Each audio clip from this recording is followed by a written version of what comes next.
improved mold box.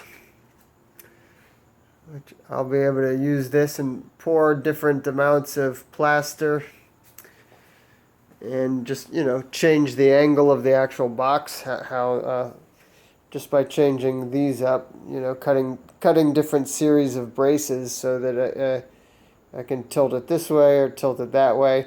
I'd never fill the whole thing up, but obviously this is the reservoir here, and I'm going to pour plaster originals and then use a router, which is up there, that router. And I have a 2-inch round head coming in the mail via Amazon. And so I will do the moon dish effect with a router on this broad surface, usually over in this area. Anyway, this is probably very hard for you to imagine, but anyway, you can see the rectangle, and yeah, that's going to be the reason I'm doing it this way, and I'm bracing it so much like that, is to prevent the plastic, and that is heavy duty plastic right there, plexiglass.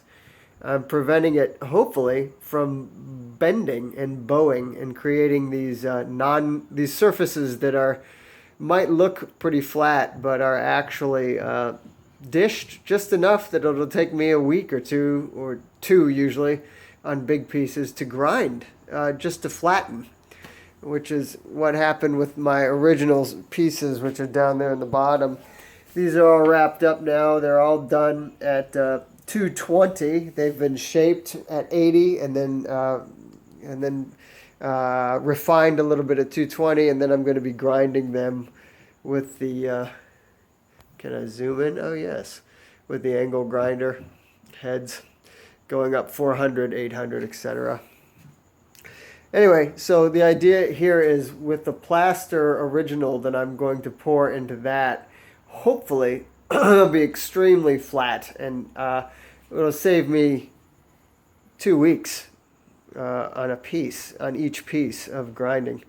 Meanwhile, I got a new idea, and the clay original, the remains of it are there. I already pulled it out of the mold. Obviously, I just poured this out, plaster of Paris, and it's just sort of a dystopian map. Very, very small scale, or a high orbit look at a dystopian mine or something, or a circuit board, a clumsy old ancient circuit board, rotting. I don't know. The idea, though, is a dystopian future, and that's what's happening. Hello, Mom and Dad.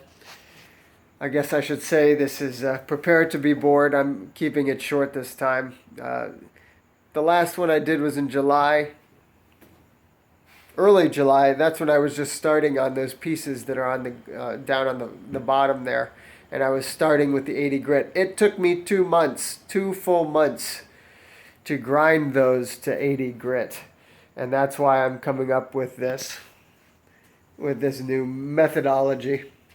And it looks all futury, but that's just a foam board and plexiglass and hot glue, stuff I used in architecture classes. So thank you, Wayne Chu. Maybe I'll get you in on this this video. Among other things, Wayne, I owe you a hello. So long. Night.